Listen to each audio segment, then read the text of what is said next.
ಸಾಕು! ಏನೀ ಹಡಗದ ಕೇಕೆ?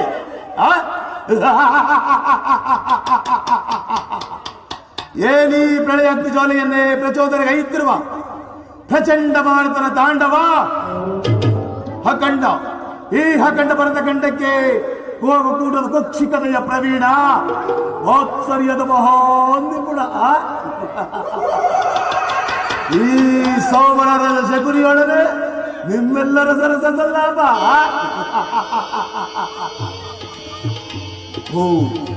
ನನ್ನ ಗಾಂಧಾರಾಂಶ ಕ್ಷೇಕಾರ ದುರ್ಮಸ್ತ ದುರ್ಜಾತ ದುರ್ಳ ದುರ್ಯೋಧನ ಅಂದು ನಿನ್ನ 99 ಮಂದಿ ಸಹೋದರರುಂಡು ನನ್ನ ಜನ್ಮದಾತರನ್ನ ಕರಾಳ ರಾತ್ರಿಯ ಕಗ್ಗತ್ತಲೆ ಹೆಸರು ಮನೆಯಲ್ಲಿ ಸೇರಿಸಿ ನೀನು ನೀಡುತ್ತಿದ್ದ ಚಿತ್ರ ವಿಚಿತ್ರವಾದ ಹಿಂಸೆಗಳನ್ನ ಒಮ್ಮೆ ನಾ ಸ್ಮರಿಸಿಕೊಂಡರೆ ಅಬ್ಬಾ ನನ್ನನ್ನೇ ಸಿರಿನಂತೆ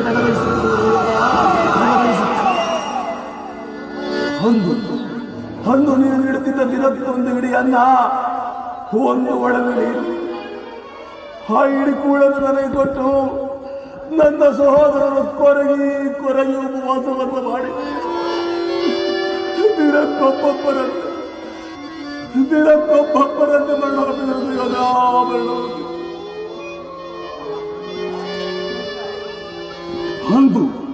ಅಂದು ನಿನ್ನ ಅಂಶಕ್ಕೆ ಸಗಿದ ಅಪಮಾನವನ್ನ ಮನದಲ್ಲೇ ಇಡಿಸಿಕೊಂಡು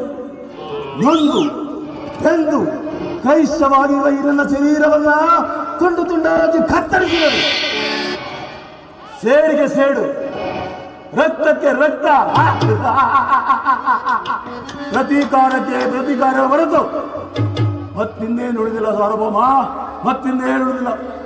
ಎಲ್ಲವೂ ಗಾಂಧಾರ ವಂಶಕ್ಷಯಕ್ಕೆ ಕಾರಣವಾದ ಕೌರವ ಕುಂಡಿಯೇ ಕೇಳು.